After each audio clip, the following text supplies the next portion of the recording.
ब्रह्मा गुरु विष्णु गुरुदेवो महेश्वरा गुरु साक्षात परम ब्रह्मा तस्मै श्री गुरुवे नमः। गुरु को यूं ही भगवान का दर्जा नहीं दिया गया है। मैं डॉक्टर निवेदिता झा, कवच फाउंडेशन की अध्यक्ष, के dental care and implant centre द्वारा जन सेवा एक अत्यंत ही विचारणीय विषय पे चर्चा करने जा रही हूँ। इस महामारी में राष्ट्र हित के लिए सभी अपने अपने तरीके से योगदान दे रहे हैं। वहीं सभी शिक्षक अपना पूर्ण समर्पण के साथ सभी विद्यार्थियों तक शिक्षा की गंगा पहुंचा रहे हैं। सब कुछ रुक सकता है, परंतु ज्ञान अगर रुका तो बच्चों का भविष्य अंधकार में हो सकता है। मैं यहाँ ऑनलाइन स्टडीज के ऊपर दोनों पहलू सामने रखना चाहूँगी। सबसे पहले आपके सामने मैं प्रस्तुत करती हूँ एक शिक्षिका को, जिन्होंने ऑनलाइन क्लासेस द्वारा सभी विद्यार्थियों को ज्ञान धारा से जोड़ा। All right, bye bye.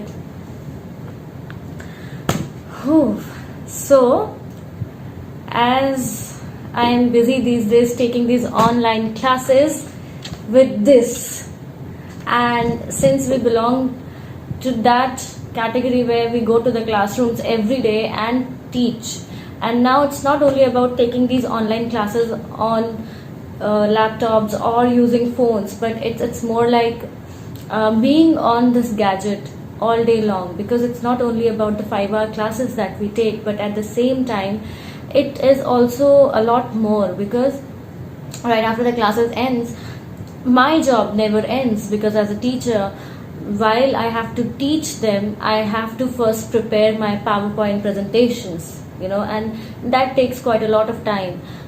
Using those PowerPoint presentations, I take my classes, and once the class gets over, my duty never gets over, because I also have to make notes for the students, I have to make assignments for the students, I have to make mock tests, and soon we will be having an online test as well, an online exam, so I'll be preparing an online test paper as well. So during this lockdown, we do not have any vacation, but we are working double.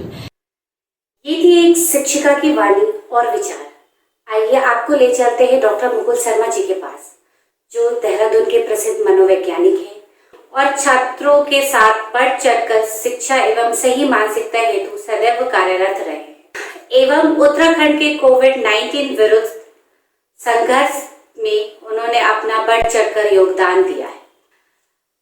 नमस्कार sir, आपने इन 3 महीनों में छात्र छात्राओं के बीच में मानसिकता को लेकर क्या बदलाव देखा है? लॉकडाउन फर्स्ट में बहुत सारी समस्याएं सामने आई, जिसमें बहुत सारे बच्चे, जो हमारा यूथ है, वो ये समझ रहा था कि हम जेल में आ गए हैं और ऑनलाइन का कोई कॉन्सेप्ट नहीं था, और बच्चे बहुत सारे मोबाइल में ऑनलाइन बिजी थे। फिर स्कूल एंड कॉलेजेस ने गवर्नमेंट से बात करके ऑनलाइन कॉन्सेप्ट को स्टार्ट किया, और ऑनलाइन जो सॉफ्टवेयर्स हैं उसके माध्यम से टीचर्स ने, प्रिंसिपल्स ने और एक्सपर्ट ने पढ़ाना शुरू किया। स्टार्टिंग फेज़ में बहुत ज़्यादा प्रॉब्लम्स आई, क्योंकि बहुत सारे बच्चों पे उस तरह की सुविधाएं नहीं थी, मोबाइल्स नहीं थे, और मम्मी का पापा का मोबाइल यूज़ कर रहे थे, और स्टार्टिंग में बहुत ज़्यादा विरोध का सामना करना पड़ा। फिर सेकेंड लॉकडाउन के पीरियड पे उन्होंने इसको कंसीव किया कि हमारे पास यही एक ऑप्शन है और पढ़ना बहुत ज़रूरी है, सिलेबस पूरा करना है। सिलेबस बहुत इनकम्प्लीट था, और बहुत सारे बच्चों ने, लगभग 76% बच्चों ने सपोर्ट दिखाया सेकेंड लॉकडाउन में। कुछ बच्चों के साथ बहुत सारे डिसऑर्डर और फियर आए, जैसे मस्कुलर पेन शुरू हुआ, लगातार बैठे रहे, कई बार सपोर्ट नहीं था पेरेंट्स का, कई बार वो ऑनलाइन नहीं समझ पा रहे थे, और बहुत सारे टीचर्स ने भी सपोर्ट करने की कोशिश की है। उन्होंने व्हाट्सएप ग्रुप बनाए हैं, और जो भी क्वेश्चंस पेरेंट्स के और बच्चों के रहे हैं, उन्हें कोशिश की है कि उस पर क्वालिफाई करें।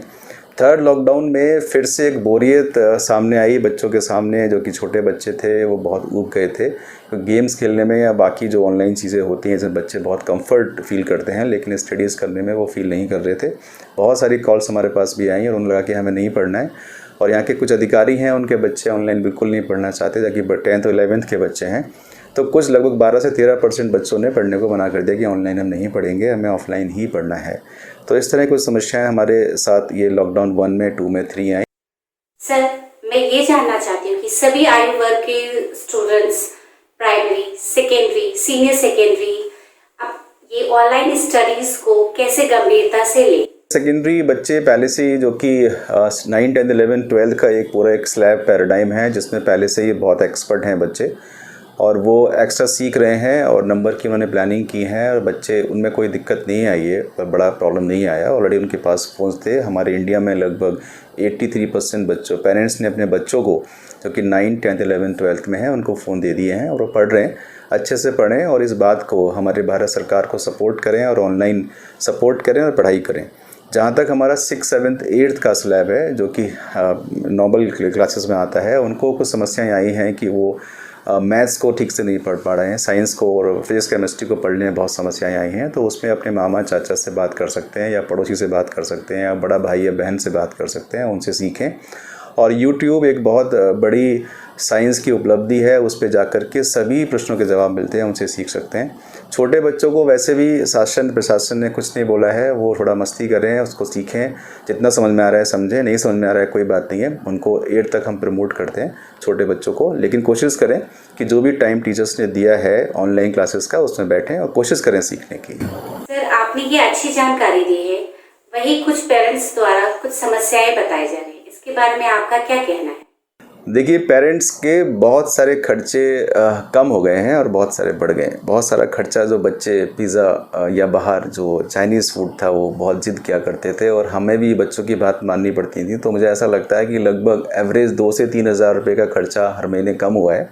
तो उस पैसे को बच्चे की पढ़ाई के लिए खर्च करें। कुछ बुक्स ऑनलाइन परचेज़ कर सकते हैं, ऑफलाइन परचेज़ कर सकते हैं। मोबाइल क्योंकि टेलीकॉम इंडस्ट्री है, अगर कुछ मोबाइल परचेज़ करेंगे तो थोड़ी बेरोज़गारी भी दूर होगी। तो बच्चों के लिए मोबाइल दे दें या बहुत सारे और ऑप्शन है उस पर कर सकते हैं। और अगर आपका मोबाइल भी यूज़ कर रहे हैं वो कुछ समय के लिए, अगर जो माताएँ हैं तो उसमें अगर 5 घंटे 6 घंटे अगर मोबाइल यूज़ हो रहा है तो वो 6 घंटे में अपने लोगों को बोल दें कि उस टाइम के बाद उनसे बात कर लें। और बाकी उन 6 घंटे में योगा कर सकती हैं, मेडिटेशन कर सकती हैं, डोमेस्टिक काम कर सकती हैं।